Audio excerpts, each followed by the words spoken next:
This week on Christian World News, caught in the crossfire. We'll take you to the Christian community trapped between Israel and Hezbollah to see how they're staying faithful under fire. Plus, a daring rescue.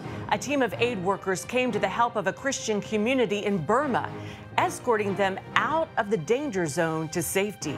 And children kidnapped and brainwashed. Russia is stealing Ukraine's future, but some are escaping to freedom. Hear their personal stories of indoctrination and abuse.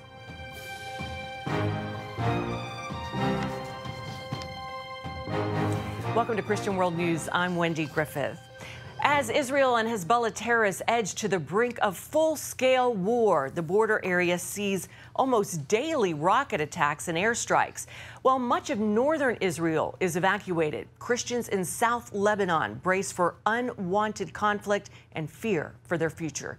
George Thomas brings us this exclusive report from inside Hezbollah territory.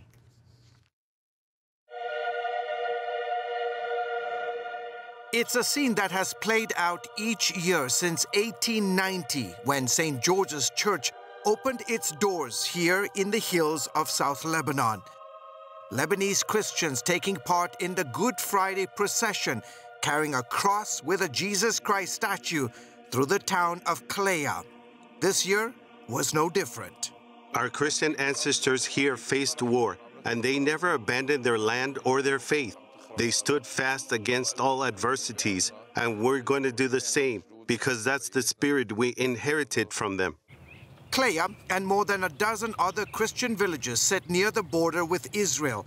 On October 8th, when Hezbollah started launching rockets at Israel in support of the Hamas attacks, Christians here suddenly found themselves caught in a conflict they didn't ask for or want.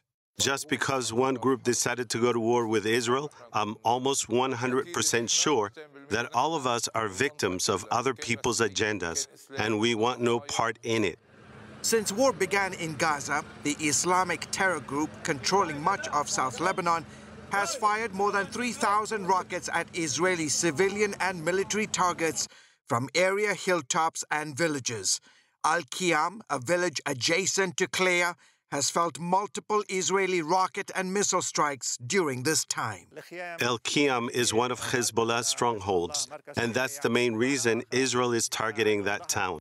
Some 90,000 people from South Lebanon, mostly Christians, evacuated to the north after Hezbollah started launching their rockets.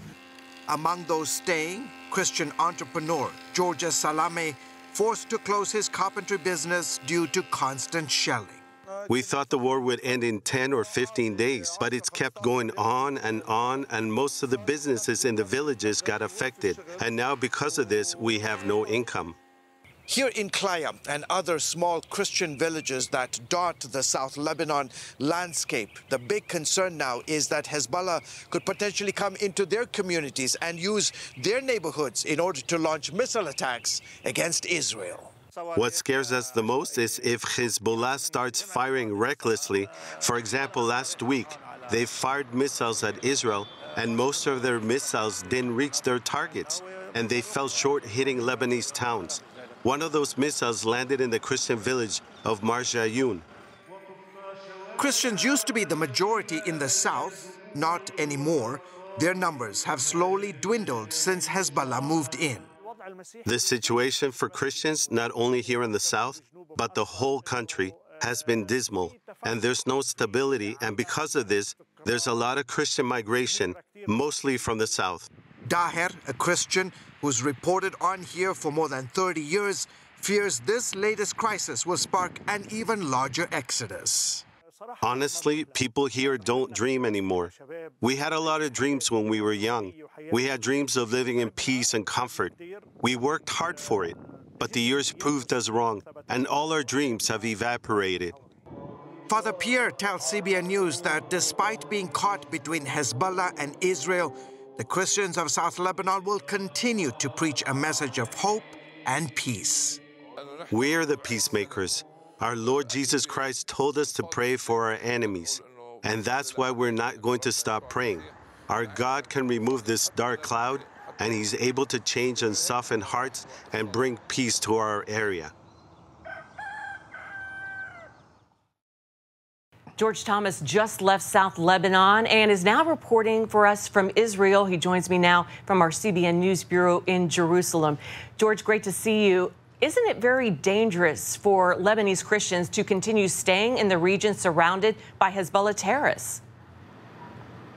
Yeah, Wendy, it's absolutely remarkable, right? I mean, in the midst of this very, very dangerous, volatile situation that the Christians of South Lebanon decide to stay in their homes, it really is remarkable. But it also speaks truly to the test of the faith that they've experienced and how deep and how strong that faith is. And they're willing to lose their life, willing to die for their land and for their faith. And again, keep in mind that this is a part of this beautiful country of Lebanon that has experienced 50+ years of war. It's not like they just suddenly woke up and war was on their doorstep and this conflict suddenly just started. But no, they've had, unfortunately, very, very horrible experience with war for the last 50 years. And now with the Christians I've spoken to, they've said, look, we are somewhat used to it, but we're not going to get kicked off our land. This is our land. This is our spiritual heritage.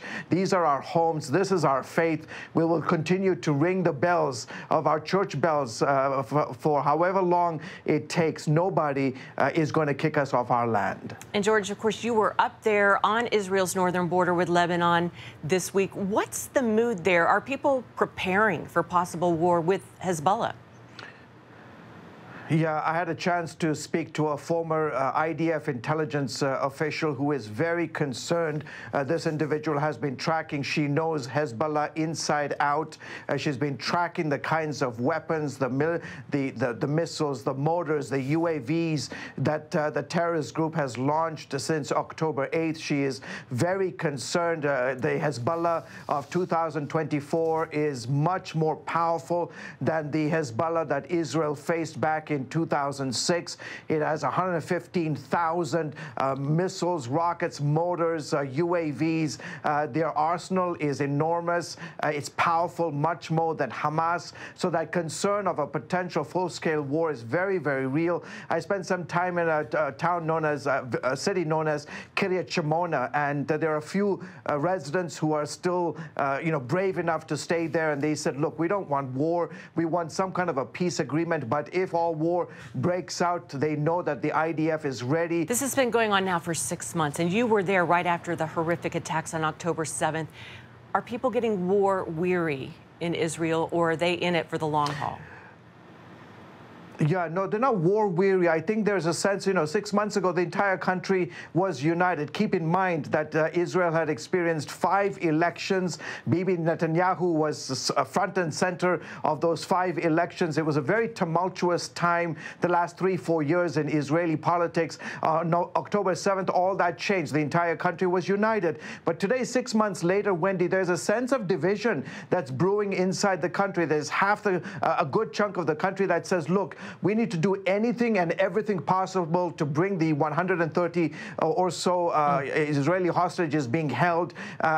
Do whatever it takes, even if that means pulling out of Gaza, even if that means a ceasefire. Now, obviously, for the IDF and the Israeli government, that's non-tenable. I mean, it's absolutely impossible for that. So there's the other side that wants, the Israelis to go right into Rafah, and completely destroy Hamas, whatever it takes. And so there's also this pressure on Israel and the Israeli government, especially Bibi Netanyahu, who's facing a lot of pressure from external forces as well as internal forces inside the country. All right, George, great to see you, and thank you so much for that amazing reporting. That's George Thomas for us in Israel. Stay safe, George.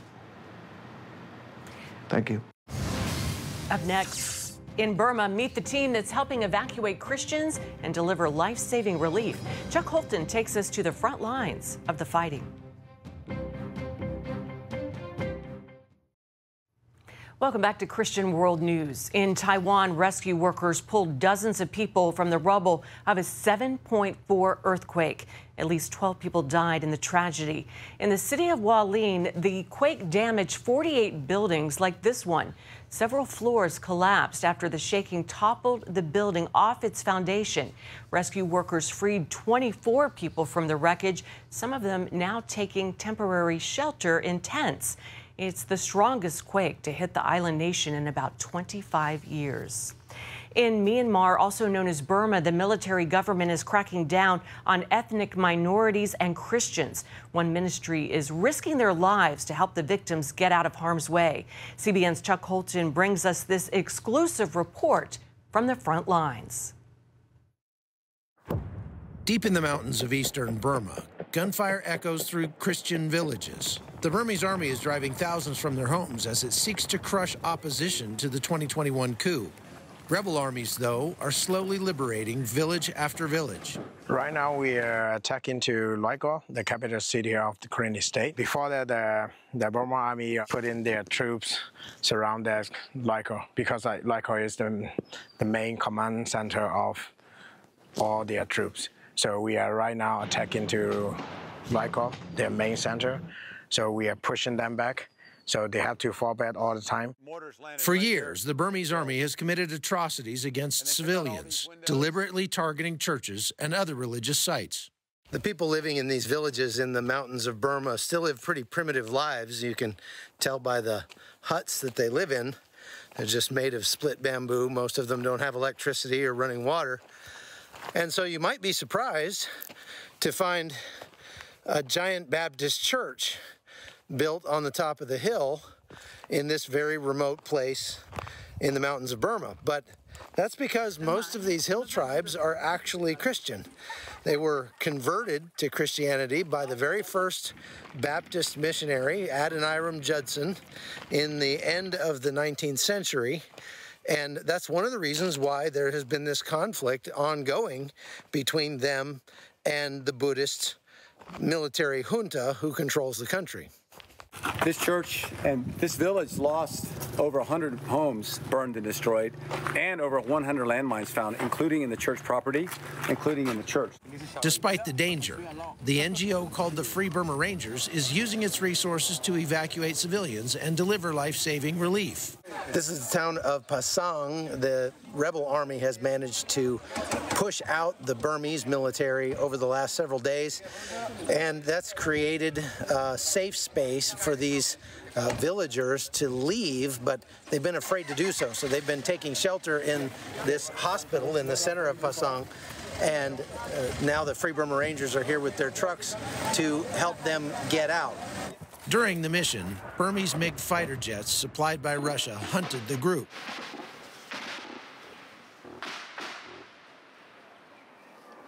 So we have a recon plane flying over, trying to find this convoy, I'm pretty sure. We've been going this all day. Normally when they fly, after that will come airstrikes, airplanes. And then these planes can also drop mortars. Many of the minority groups have taken up arms, resisting the dictatorship for decades. Now, their aging weaponry is no match for the junta's modern arsenal. So this is an M16A1 rifle, and you can tell how old it is by looking at all the bluing is rubbed off of the upper here. And these things were probably left behind at the end of the Vietnam War. That's how old they are. Even with limited resources, rebel armies are methodically taking ground. We see that directly from my own walking experiences, and we see that from our team's reports in other areas. But every area I've been to, without exception, Burma has lost control. Look at this highway we're driving on. This highway goes all the way to the major city of Taungoo and eventually Mandalay. This is a major thoroughfare. We're on it. Could not do this 2 months ago.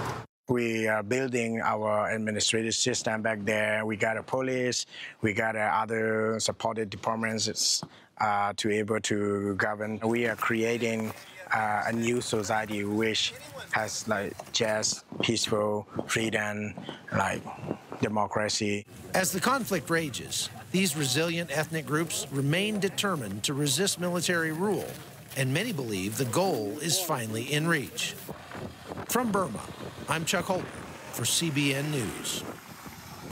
Thank you, Chuck. Coming up, Kidnapped, deported, brainwashed, and weaponized.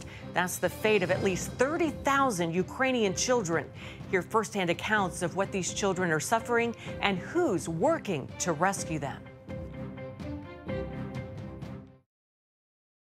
More than 2 years into Russia's invasion, Ukraine is lowering its draft-eligible age for men from 27 to 25. The move is meant to bolster the country's beleaguered troops. Ukrainian forces and supplies are running low. President Volodymyr Zelensky says if Western allies don't offer more aid soon, troops will begin to retreat from the front lines. He warns if that happens, major Ukrainian cities could fall into Russian hands. In the 2 years since the Russian invasion, tens of thousands of Ukrainian children have been kidnapped and taken to Russia. They've endured indoctrination and abuse.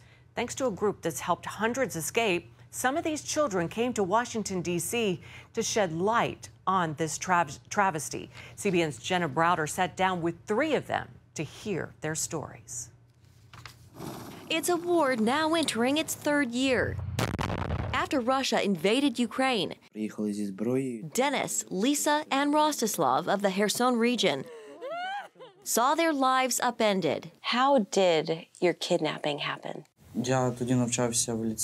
One day, some of my teachers came and said that all of us should be going to Crimea to the camp. Then I went home, and that day in the evening, the Russian military came to my house and said that you had no choice, you're going. That camp and 42 other Russian facilities went about indoctrinating kidnapped Ukrainian children. They forced children to love Russia in these camps. They forced children to sing and to learn Russian anthem and Russian songs. And if you resist, if you wouldn't do it, they could punish you or even to put you in some foster family in Russia. Were you afraid that you could have been adopted, or what do you think would have happened to you had you not been rescued? After the camp, I was moved to occupied city Genichisk, and I was forced to go to some college there. And I knew that they were going to get me a Russian passport, and they were looking for foster family for me. Ukraine has accused Russian President Vladimir Putin of fast-tracking citizenship for kidnapped Ukrainian children. And the International Criminal Court has issued a warrant for Putin's arrest on war crimes charges in connection with these kidnappings. I was suffering from psychological abuse a lot of time, because when teachers, caregivers, and psychologists there knew that my mom was going to come and bring me back, all this period they were like pressuring on me that it was all lie, that my mom wouldn't come. All 3 teens say they suffered abuse in the camps. For Denis, who's diabetic, he was told he wouldn't get his medicine if he didn't obey. There was an accident when this Astahov came to me and said if I wouldn't obey to Russia, I just would die in this camp because of my disease. Perhaps the most alarming story is Rostislav's, who refused to sing the Russian national anthem. If you say no for the first time, you must write an explanational paper why you don't want to sing the Russian anthem. If you refuse for the second time, you will be having this private conversation with this policeman Astahov. If you refuse for the 3rd time, you will be put in some solitary confinement. His 3rd refusal led to more than 2 weeks in solitary confinement. Their stories are the stories of thousands of Ukrainian children. Ukraine has identified at least 30,000 children who have been deported to Russia, but it's feared that number is actually much higher. Because we can't identify a lot of kids who've been kidnapped from Mariupol or from another occupied territories whose parents were killed or imprisoned or disappeared, and Russia don't want to give us any information about these children. Mykola Kuliba began Save Ukraine, an organization that's helped rescue hundreds of these children. We are telling that Russia committing genocide, kidnapping children, deporting children, and brainwashing them and weaponizing them. All children who live now on occupied territory or in Russia Federation, horribly brainwashing. He says Russia's goal is to erase their identity bit by bit. They give children passports, Russian passports, birth certificates. They adopting children after giving them Russian citizenship. All this system works for erasing identity, for converting Ukrainian children to Russian children. And then weaponize them through their different military movements. Save Ukraine helped rescue Dennis, Lisa, and Rostislav. Lisa, how did you finally escape? My mom came to me to bring me back, and she was forced to sign lots of papers. They were checking her. I was happy. I ran to her to hug her. I was crying.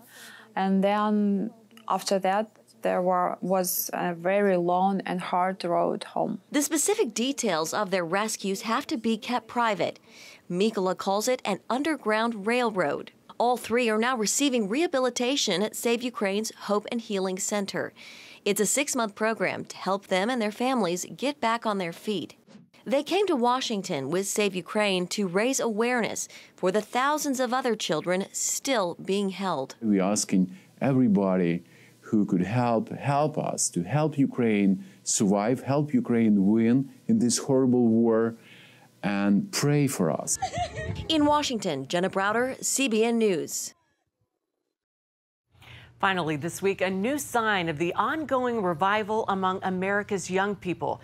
Hundreds of students at the University of Alabama gave their lives to Christ and were immediately baptized in a fountain last week. Christian author and speaker Jenny Allen shared it on Instagram. Thousands of students gathered for the event and hundreds responded. The awakening at Alabama is just the latest move of God that Allen has witnessed as she ministers on college campuses. Great to see that. Well, thanks for joining us this week. Until next week, from all of us here at Christian World News, goodbye and God bless you.